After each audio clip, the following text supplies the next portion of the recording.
What is good, my people? We're back with another video. I'm going to be going through the 3 things that might be holding you back from building quality muscle, and also, you know, just stopping your gains basically, and all those sort of things. So we're going to get straight into it right now. But before we do, make sure you like, you comment and subscribe if you are brand new to the channel. Right, so the first things first, is nutrition. Now, I know a lot of people speak about nutrition and how important it is. It is almost critical for you to have a good level of nutrition in order for you to build a quality physique. You can't get around it. You can't outwork a bad diet. And those that do are just genetically gifted. And unfortunate case is, majority of us are not genetically gifted as such, where we can eat junk food, soda, you know, all this other stuff that's not good for you on a daily basis and get away with it. Now, for the majority of us, we're going to have to eat healthy foods. Now, whatever your diet is, if you're vegan, not vegan, carnivore, whatever, there are 3 things that have to be in your diet for your physique to flourish and your health to maintain and be in good order. And that is fruits, vegetables, and water. Anything else outside that's your business. If you want to eat meat, if you don't want to eat meat, if you want to drink this, drink that, whatever. But water, vegetables, fruits. Those 3 you cannot get around. Vitamins and minerals are essential for you to build the building blocks of muscles. Obviously, your muscles are like almost 70% water, so you're going to need hydration again from the fruit, vegetables, and water itself. So that's why you do all 3. If you're lacking in one area, then the other's going to make up for it. You understand? So when you eat fruits that are very high in water content, you might not have to drink as much water.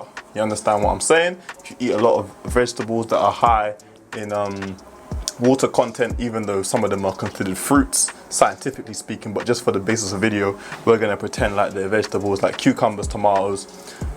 Again, high in water content, you might not have to drink as much water. However, if you're not doing those 2, if you struggle to get your fruit and vegetables in, you are going to have to drink more water. The body is made up of water. So if you are not hydrating yourself adequately, you're doing yourself a disservice at the end of the day. So those 3 things is what you really need to focus on when it comes to nutrition.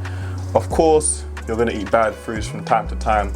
Everybody is human. Everybody's got their vices. Everyone's got their cheat meal, favorite junk meal, whatever. It's just how often you're eating these foods that you know are bad for you that is going to affect your physique in the long run. So some people do every 2 weeks, they have a cheat meal. Some people do every week. Some people do like once a month, once a year, whatever you're doing. You just can't be eating bad more than you're eating good. And it also can't be balanced. You can't eat good for 3 days, bad for 3 days, and then so for the other. No, you need to be eating good 80% of the time, 20% of the time. You can treat yourself. And when I say treat yourself, you don't want to overdo it, because I know people like binge once they you know, have a chance to eat badly. I've done it myself. It's not a good idea. You don't feel great afterwards and you just think it wasn't worth it. So take it moderately, enjoy the cheat meal, whatever you're doing, but on a day-to-day basis, you want to make sure you're getting that good nutrition in. The less processed, the better. The closer it is to being unprocessed is perfect. Of course, a lot of people live in areas and regions where they can't get fresh fruit and vegetables, so they have to do the frozen. That's fine. If that's the best option you've got, and that's the option that you can afford, then do frozen fruit and vegetables. But the closest you get to the food in its natural state, the better, regardless. And then, of course, when it comes to water, there's all different types of water out there. It gets very technical on what's the best water and all that other jazz. Of course, tap water is going to be the worst, but anything, you know, that you can get your hands on, really, that's as clean as it possibly can be. Of course, spring water, distilled water, all those sort of purified waters are obviously going to be better for you, because they don't contain different toxins and whatever that may harm the body. But as long as you get your water in, best to get it through fruits and vegetables, because it's considered H3O2 instead of H2O. H2O is considered H3O, sorry. And once you get into that of water structures, it gets very technical. So I'm just going to say drink your water basically at the end of the day, you know what I mean? So that is the first thing. Nutrition, can't get around it. It's going to help you so much, like so much. Like, don't put in all the hard work and doing, great work in the gym, you're sleeping correctly, and then your nutrition sucks. Don't do it to yourself, man. And that leads me on to the next one, is recovery. Now, a lot of people fail to understand the importance of recovery or choose to ignore it, and they always think more is better, and in some cases less is better. So, for example, we all know the idea of not sleeping, like this idea that sleeping is for the weak or whatever. It's stupid and it's nonsense, and of course I've been wrapped up in it as well, where I think, if I only need 3 hours or 4 hours to sleep, because I'm going to get up and I'm going to work myself to death for the remaining 20 hours in the day and make the most of the day. Now, of course you want to make the most of the day, but you have to get adequate amount of sleep. Now, you might need 6, 7, 8, whatever. You're going to have to test it. You're going to have to see when you are performing optimally with this, the amount of hours of sleep that you've had. Not everyone's the same. Some people are going to require less sleep, more sleep, whatever. However, right, testing yourself. Try sleeping for 6 hours. You might feel a bit groggy. Maybe you need 7. Maybe you need 8. Then once you find that sweet spot, stick with it. But make sure, and this is a lot of people kind of go wrong with sleep, and I am even a victim to it of myself.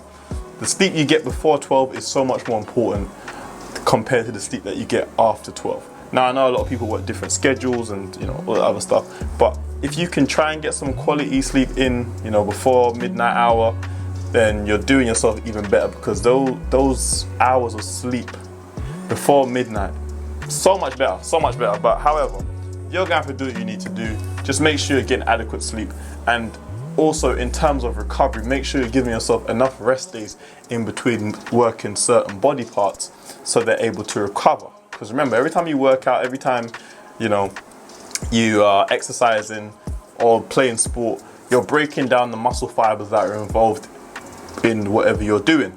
So these are like slight little micro tears, nothing major. They have to be broken down in order for them to rebuild themselves stronger. That's how muscle was built. The fibers break, they form themselves back together when you're resting or recovering, and then they come back stronger. That's why you can lift more weight, you can run faster, all that other stuff. It's very scientific. Once you understand it, you know how it goes. So you want to make sure that you are allowing your body to recover from different workouts, intense workouts, all that other stuff, before you go and repeat that muscle group again, or you perform the exercise again, because it is very, very important in regards to, one, making sure the muscle remains healthy, injury-free, and that it's able to build itself up back to its full capacity so that you can go again and even harder than you did before. If you're not giving the muscle the chance to recover and grow, you're either going to plateau or you're going to regress, and then no one wants that, and then things like injuries and stuff like that come in. So recovery is, again, very, very, very important. Can't skip out on it. Make sure you get enough sleep, make sure that you have enough rest days, and then you'll be fine, and you'll see the games come in, man. That's it at the end of the day. The recovery is there for a reason. People speak in recovery not for fun. It's to help you. It's to help you make sure that you're doing things correctly. And of course, everyone, again, is different. Different people are going to need different amounts of recovery. Some people might need 2 days, some people might need 3 days, some people might need 4 days to recover. That's fine. Again, run the experiment on yourself. See how many days you need in between a muscle group to revisit it.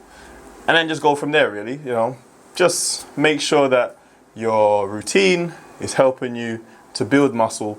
Don't try to follow someone else's regime, because you're not the same. You have different requirements, different lifestyles, all that other stuff. So just make sure that you're keeping an eye on your recovery, and you should see some fantastic muscle gains. And for the next one now, we have intensity. Now, intensity is, again, very, very important, because intensity is going to play a direct factor into how fast and how well you build muscle. So if your workouts are not intense enough, then you're not going to build any muscle.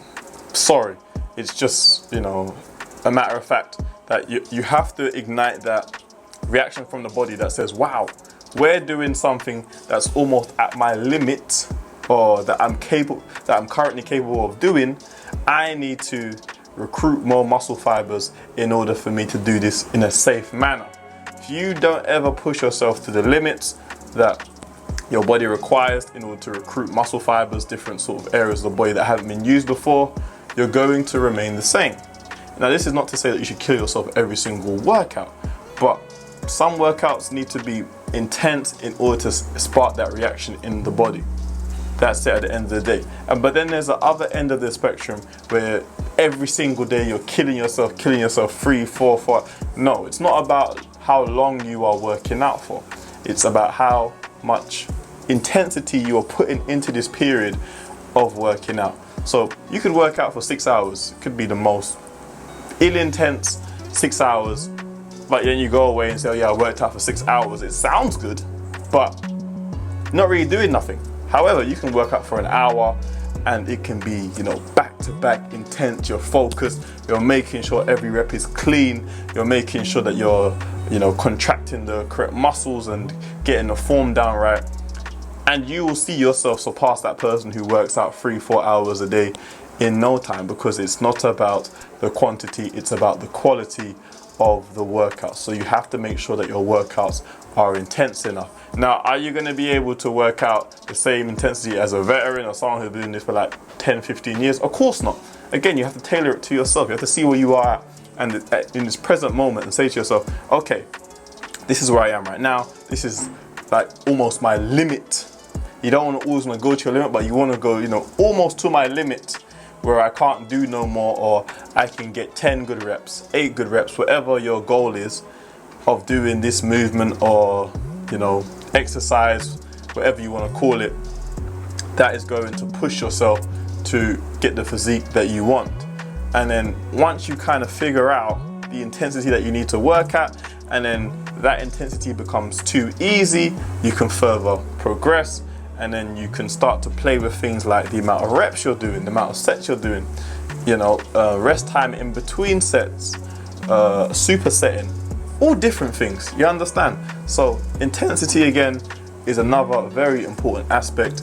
And if you're not seeing gains, then maybe you are not going hard enough, or you might be going too hard. You might be visiting the same muscle group too often, as we just spoke about in the rest and recovery situation. So these 3 things are going to help you to build the quality lean muscle that you're looking for. Or not even lean, just quality muscle in general that you're looking for. Take them seriously. These are things that are sort of correlated to things outside the gym. So take them seriously, and you should be doing what you need to do. Make sure you like, comment, subscribe. I'm out.